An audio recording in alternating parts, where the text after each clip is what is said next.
సింగరేణి గనుల్లో లెగుస్తున్న బొగ్గు రవ్వల గురించి చర్చిద్దాం. సింగరేణికి సంబంధించి ఎన్నికల ముందే ఇది మొదలైంది.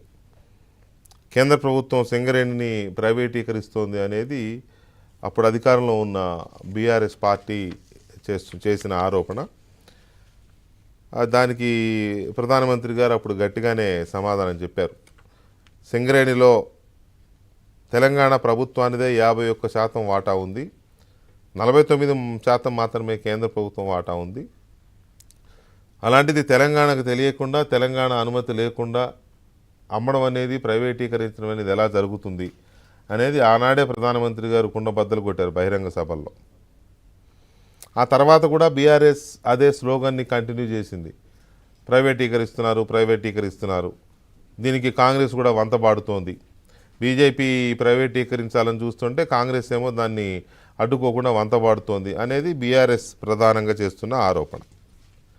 అయితే ఈ లేటెస్ట్ ఇదేంటంటే దేశవ్యాప్తంగా 60 బ్లాక్స్ని, కోల్ బ్లాక్స్ని కేంద్ర ప్రభుత్వం వేలం వేయబోతోంది.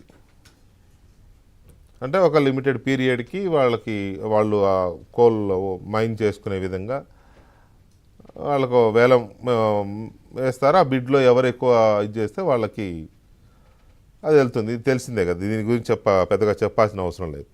దేశవ్యాప్తంగా ఉన్న 60 బ్లాక్స్ను వేలం వేస్తుంటే అందులో సింగరేణికి సంబంధించిన శ్రావణపల్లి అనే ఒక బ్లాక్ను కూడా రేపు హైదరాబాదులోనే దాని ఆక్షన్ జరగబోతుంది.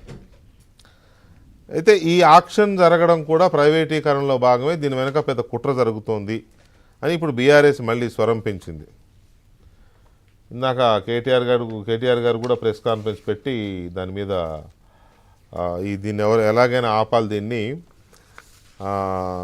కాంగ్రెస్ బీజేపీ కుమ్మక్కయి చేస్తున్నారు. రేవంత్ రెడ్డి మరి ఎందుకు కుమ్మక్క అవుతున్నాడో, ఏపీలో 16 మంది ఎంపీలు ఉన్న Telugu Desam party Vizag steel privatise అవ్వకుండా అడ్డుకోగలిగింది. మరి ఇక్కడ కాంగ్రెస్ బీజేపీలు ఏం చేస్తున్నాయి?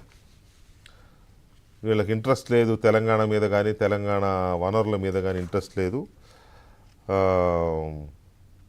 తెలంగాణకు బీఆర్ఎస్ రక్షణ కవచమే ఎప్పటి నుంచో చెప్తున్నాం, ఇప్పుడు చూశారు కదా అని ఆయన దీన్ని ఒక అడ్వాంటేజ్గా తీసుకునే ప్రయత్నం చేశారు.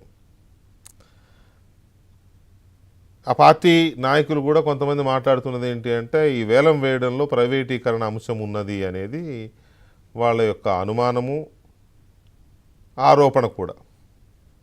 ఇందులో నిజమెంత? ఈ వేలం పాటలు వేయడం అనే దాంట్లో కేంద్ర ప్రభుత్వం యొక్క ఉద్దేశం ఏంటి?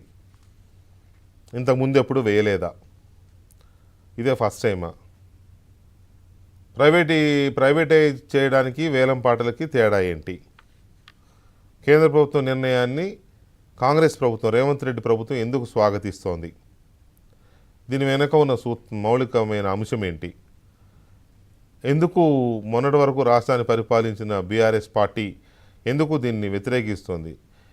ఇది వ్యతిరేకించడమా, లేక కేవలం పొలిటికల్ అడ్వాంటేజ్ కోసం ఆ పార్టీల మీద దాడి చేయడమా? ఏది కరెక్ట్ వీటిల్లో అనేది చిన్న బ్రేక్ తర్వాత చర్చిద్దాం. Small break.